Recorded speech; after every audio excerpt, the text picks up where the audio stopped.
तो दोस्तों, मैं हूं दिनेश के वोरा। न्यूज़ टाइम पे आपका बहुत बहुत स्वागत है। आज अगर भारत और बांग्लादेश के संदर्भ में एक ही खबर है और बड़ी खबर है, धमाके के साथ खबर है, सारे चैनल्स पर खबर है, बांग्लादेश के पेपर्स में है, इंडिया के पेपर्स में है, सारी वेबसाइट्स में है, वन न्यूज़।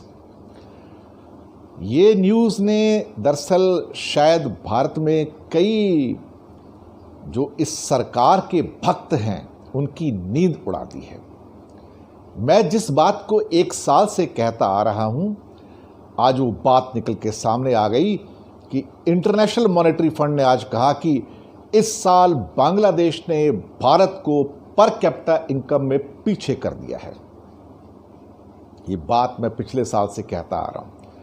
मैं ये भी कहता आ रहा था कि इंडिया की पर कैपिटा इनकम $1,900 से नीचे है, और मैंने उसके लिए डेटा दिए थे सौम्यकांति घोष के, जो स्टेट बैंक के चीफ इकोनॉमिस्ट हैं।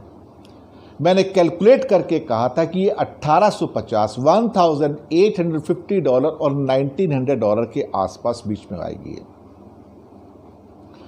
शायद बहुत सारे इस सरकार के भक्तों को यकीन नहीं होता था कि भारत की हालात इतने ख़राब हो चुके हैं। वो अपनी भक्ति में लगे हुए हैं, लेकिन आज इंटरनेशनल मॉनेटरी फंड ने इस बात के ऊपर मोहर लगा दी कि बांग्लादेश हैज़ क्रॉस्ड इंडिया। अब यहाँ पर दरअसल जो फिगर बांग्लादेश ने पहले दिए हुए थे 2100 से ज़्यादा के, हम उसको अभी नहीं लेंगे। फिलहाल हम उसको साइड में रखेंगे और हम IMF की बात ही करेंगे। यहां पर मैंने कहा था कि ये जो फिगर्स आए हैं, इसमें ये कहा गया है कि बांग्लादेश की इनकम दिखाई गई है। अब इसमें कोविड का इम्पैक्ट है, मैं आपको पहले बता दूं। जो सारा डेक्लाइन हुआ है वो डेक्लाइन के साथ में है। ये तो बांग्लादेश का पर कैपिटा इनकम दिखाया गया है 1888 और इंडिया का 1877, $11 लेस। दरअसल इस खबर के कारण आज भारत के अंदर कई भक्तों के सर झुक गए हैं और वो बात करने काबिल नहीं बचे। और वो लोग खास तौर से जो मुंह फैलाकर बातें करते थे कि अब तुम बांग्लादेश का मुकाबला भारत से करोगे। न्यूज़ टाइम एक ऐसा चैनल है जो सच बोलता है, ये आप सब जानते हैं। न्यूज़ टाइम सच्ची खबर देता है।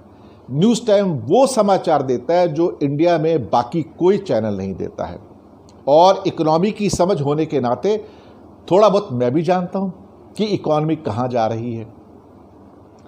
इतना बड़ा जो कॉन्ट्रैक्शन इंडिया के अंदर आ रहा है, उसके साथ में ये जो पर कैपिटा इनकम में जो कॉन्ट्रैक्शन होना था वो बिल्कुल वाजिब था, वो बिल्कुल एक्सपेक्टेड लाइन पे था। और ये 1877 per capita income is absolutely right country. आज हमारी ये कंडीशन हो गई है कि हम तीसरे सबसे गरीब कंट्री हो गए हैं साउथ एशिया में। हमसे बांग्लादेश बेटर है, भूटान बेटर है, श्रीलंका बेटर है, मालदीव्स भी बेटर है हमसे। इससे बड़ी शर्म से डूब के मरने वाली बात क्या हो सकती है। और जाने कितने टीवी चैनल्स के ऊपर आज ये न्यूज़ है। इंडिया में व्हाट्सएप के ऊपर ये न्यूज़ प्रोमिनेंटली आज फ्लोट हो रही है कि बांग्लादेश हैज़ बीटन इंडिया। मुझे इसमें कोई ऐसा गर्व महसूस नहीं हो रहा है, मुझे दुख होता है। दुख इसलिए होता है कि इसमें एक खास फिगर और दिया गया है जो आपको शायद चौंका देगा। चौंका ये देगा कि 5 साल पहले IMF के अनुसार बांग्लादेश का GDP पर कैपिटा इंडिया से 40% कम था। एग्जाम्पल के लिए, अगर इंडिया की GDP पर कैपिटा इनकम $100 थी एग्जाम्पल के लिए, तो बांग्लादेश की पर कैपिटा इनकम 60 रुपीज ही थी या $60 ही थी। उसके बाद बांग्लादेश की जो कंपाउंड ग्रोथ आती है 9.1% आती है IMF के अनुसार, और इंडिया की जो कंपाउंड ग्रोथ आती है 3.2% आती है इसी पीरियड में। 3.2% की कंपाउंड ग्रोथ।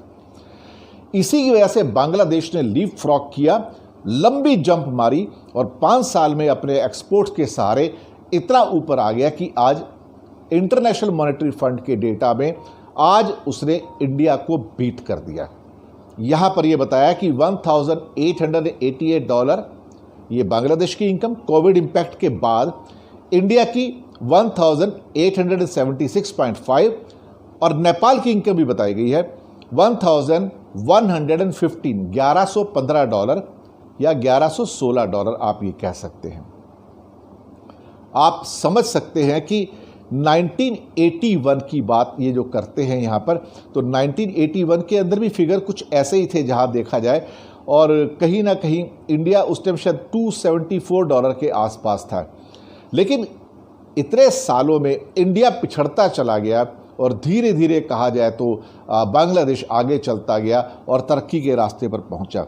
और ये बहुत बड़ी रिपोर्ट, वर्ल्ड इकोनॉमिक आउटलुक की रिपोर्ट IMF की, और इसने जो मचाया है तहलका, भारत में कई लोगों के सर झुक गए। मैं इस बात को पहले से कहता आ रहा था कि इंडिया की पर कैपिटा इनकम बांग्लादेश से डाउन हो चुकी है, बांग्लादेश इंडिया से ज़्यादा तरक्की कर चुका है, लेकिन कोई इस बात को मानने को तैयार नहीं होता था। पिछले 40 सालों के अंदर इस रिपोर्ट के अनुसार इंडिया में पर कैपिटा इनकम की जो है, इंडिया में है in dollar terms 5 bar contract हुई है, और 2012 में भी एक बार 1% कॉन्ट्रैक्ट हुई है, लेकिन उस टाइम रूपी डी वैल्यू हो गया था, रूपी डी वैल्यू होता। लेकिन ये जो अभी कॉन्ट्रैक्शन आया, ये रियल कॉन्ट्रैक्शन आया है, बहुत बड़ा कॉन्ट्रैक्शन है। तो इसके लिए हालांकि ठीक है, मेरे फिगर्स तो बांग्लादेश के बारे में 2100 से भी ज़्यादा थे जो उनके बजट में भी थे, खैर उसको फिलहाल छोड़ देते हैं, हम सिर्फ IMF के प्रोजेक्शंस पे चलते हैं।